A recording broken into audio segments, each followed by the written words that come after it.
Assalamualaikum warahmatullahi wabarakatuh. Berjumpa kembali dengan saya Ade Chandra di channel kuliah Teknokrat.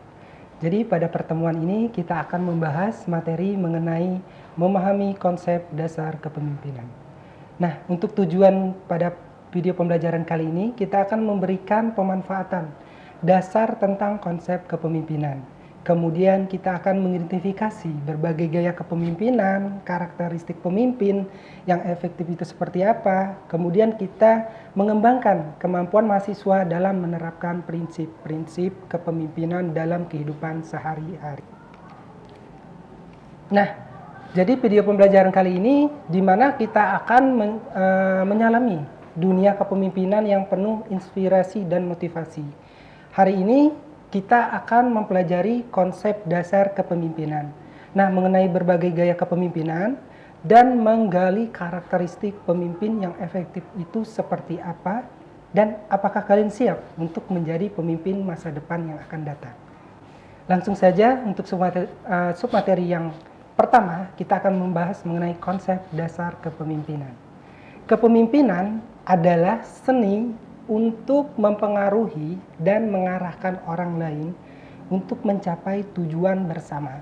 Nah, seorang pemimpin yang efektif itu mampu memotivasi, menginspirasi, dan mampu memberdayakan orang lain untuk mencapai potensi terbaik mereka. Jadi kepemimpinan ini tidak hanya tentang jabatan atau posisi saja, tetapi juga tentang pengaruh dan kemampuan untuk menginspirasi orang lain. Jadi di sini ada menurut dari Stephen Covey, itu kepemimpinan adalah kemampuan untuk membuat orang ingin melakukan apa yang ingin dilakukan karena mereka ingin melakukan.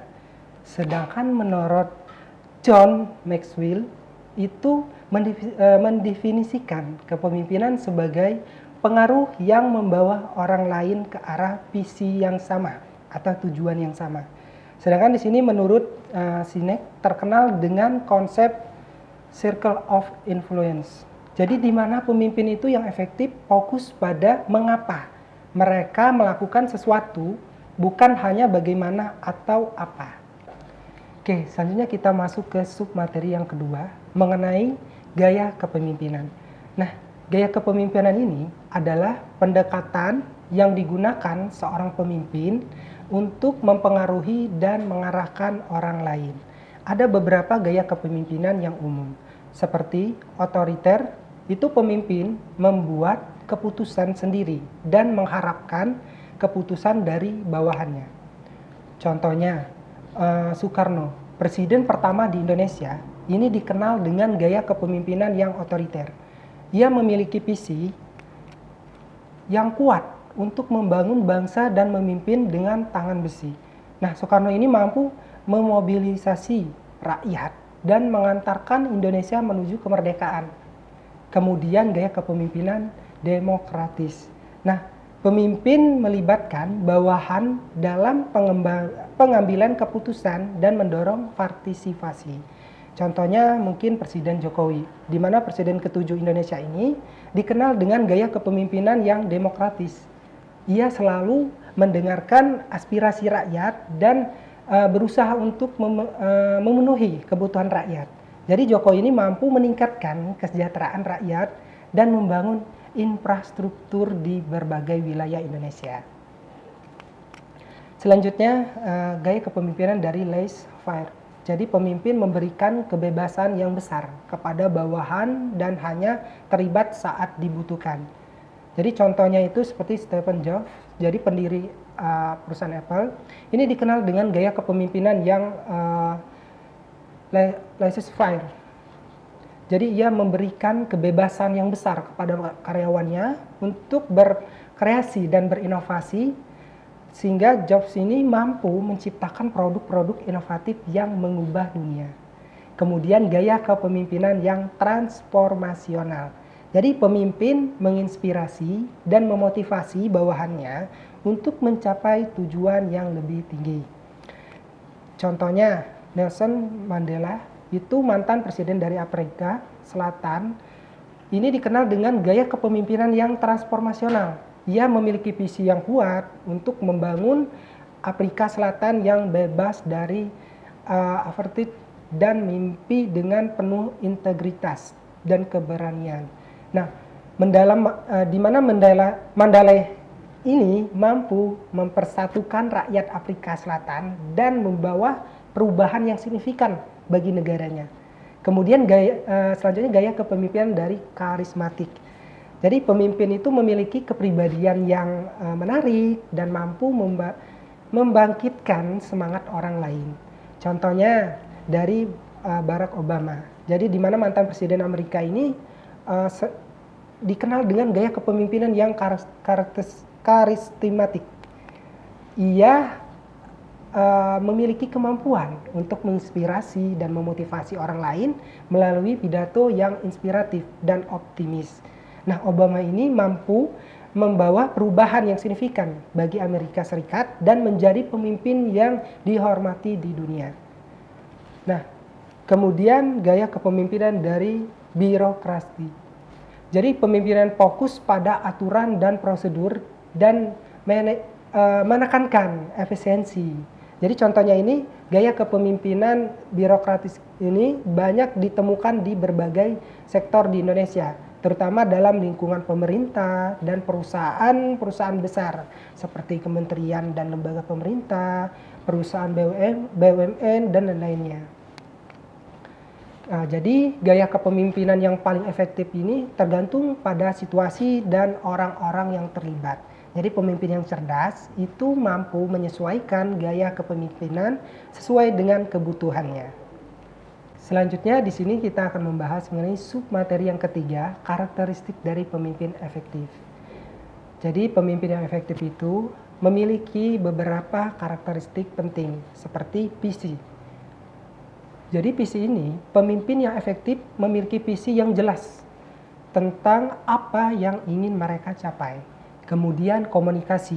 Jadi pemimpin yang efektif mampu berkomunikasi dengan jelas dan persuasif.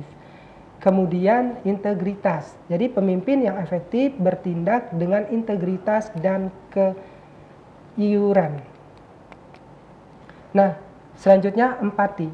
Jadi empati ini pemimpin yang efektif mampu memahami dan berempati dengan orang lain. Dan selanjutnya itu adalah ketegasan. Jadi seorang pemimpin yang efektif itu mampu membuat keputusan yang sulit dan tegas. Dan selanjutnya itu kreativitas. Jadi seorang pemimpin yang efektif mampu berpikir kreatif dan menemukan solusi inovatif. Kemudian yang terakhir adalah kemampuan memotivasi. Jadi pemimpin yang efektif itu mampu memotivasi dan menginspirasi orang lain.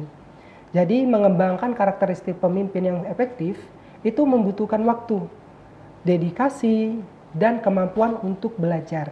Namun dengan usaha dan tekad, setiap orang dapat mengembangkan potensi kepemimpinannya masing-masing. Selanjutnya di sini kita akan membahas materi mengenai submateri keempat, pengembangan kepemimpinan. Pengembangan kepemimpinan ini adalah suatu proses sistematis yang bertujuan untuk meningkatkan keterampilan, pengetahuan, dan sikap kepemimpinan seseorang melalui berbagai metode dan intervensi. Jadi hal ini bertujuan untuk menciptakan pemimpin yang lebih efektif, adaptif, dan berdaya saing dalam menghadapi tantangan yang kompleks dan beragam dalam konteks organisasi. Nah, berikut ini tujuan pengembangan kepemimpinan. Yang pastinya meningkatkan kinerja organisasi. Jadi, pengembang kepemimpinan ini bertujuan untuk menciptakan pemimpin yang mampu mengarahkan organisasi menuju pencapaian tujuan yang diinginkan.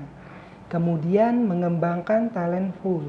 Jadi melalui pengembangan kepemimpinan, organisasi itu dapat mengidentifikasi, kemudian mengembangkan dan mempertahankan bakat-bakat yang memiliki potensi kepemimpinan yang kuat.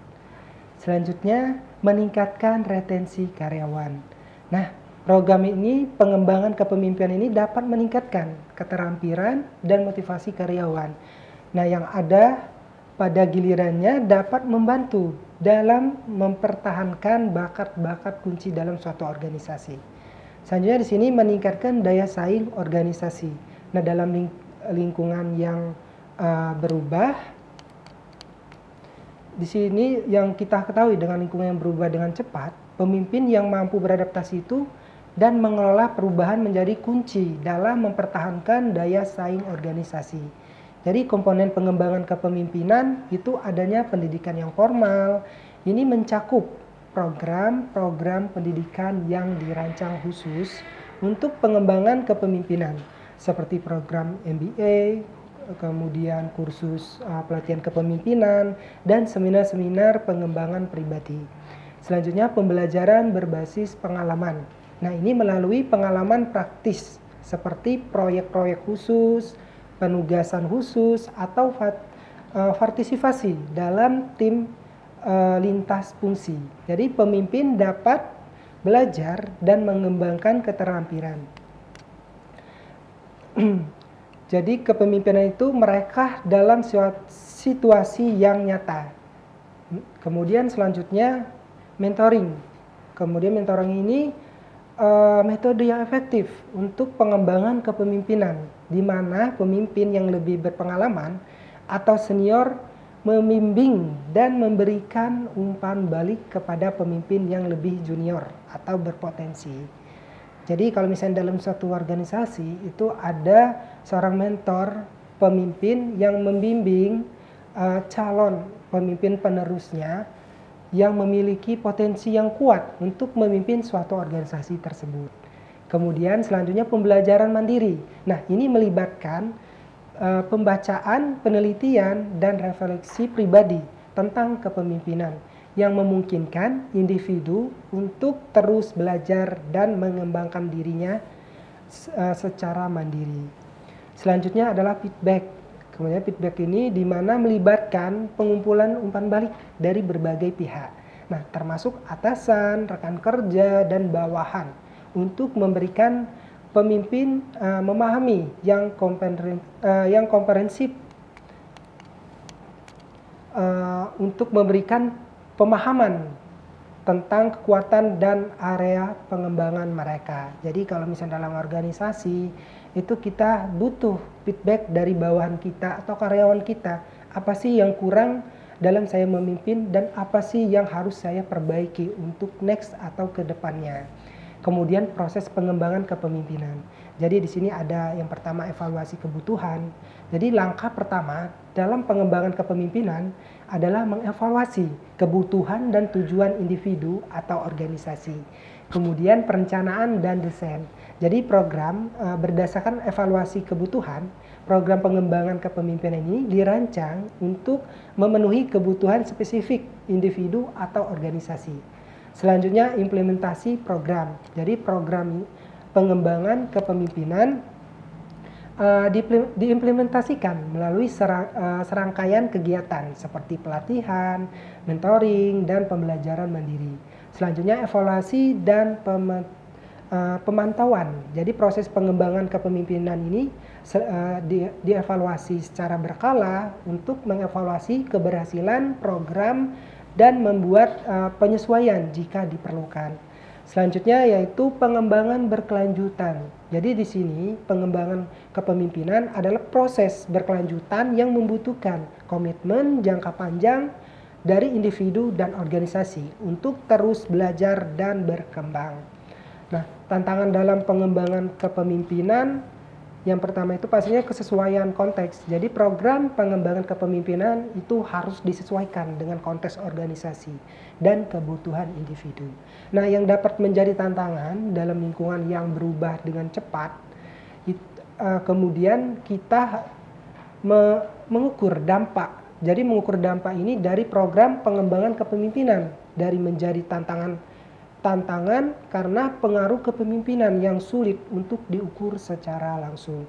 Selanjutnya yang ketiga itu komitmen dan keterlibatan. Jadi keberhasilan pengembangan kepemimpinan itu memerlukan komitmen dan keterlibatan yang kuat dari individu dan organisasi yang dapat menjadi tantangan dalam menciptakan budaya pembelajaran yang berkelanjutan. Selanjutnya biaya dan sumber daya. Jadi program pengembangan kepemimpinan ini dapat memerlukan investasi yang signifikan dalam hal biaya dan sumber daya yang dapat menjadi tantangan tertentu, terutama bagi organisasi dan anggaran terbatas. Jadi selain dalam memimpin dalam suatu organisasi, kita pun harus memperhatikan nih biaya dan sumber daya dalam suatu organisasi tersebut. Dan itu merupakan tanggung jawab seorang pemimpin juga. Oke, jadi dapat disimpulkan ya bahwasanya kepemimpinan itu adalah proses di mana seorang atau sekelompok orang mempengaruhi dan memandu orang lain menuju pencapaian tujuan yang diinginkan. Jadi kepemimpinan ini melibatkan keterampilan komunikasi yang baik, kemampuan untuk menginspirasi, memotivasi, dan mengarahkan orang lain. Jadi berbagai gaya kepemimpinan sudah kita jelaskan tadi, ada yang karismatik, otoriter, demokratis, dan laissez-faire. Jadi yang masing-masing ini memiliki karakteristik dan dampak yang berbeda. Jadi kepemimpinan yang efektif itu membutuhkan keseimbangan antara memimpin dan mendengarkan, adaptasi terhadap situasi yang berbeda, serta kemampuan untuk membangun dan melihat hubungan yang baik dengan tim atau kelompok yang dipimpin. Nah, pengembangan kepemimpinan ini proses yang penting dan kompleks yang bertujuan untuk menciptakan pemimpin yang efektif, adaptif, dan berdaya saing.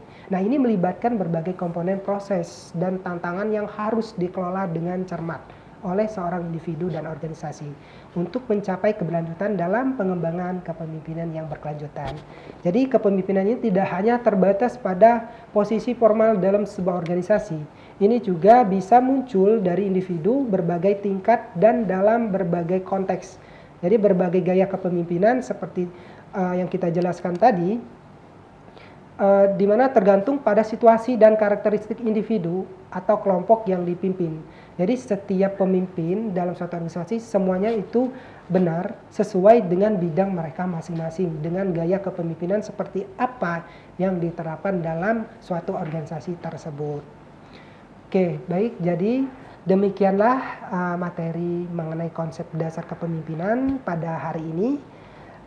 Kalau ada pertanyaan silakan komentar di bawah. Semoga video ini bermanfaat dan jangan lupa like, subscribe, dan share ke teman-teman kalian. Sampai jumpa di pertemuan berikutnya.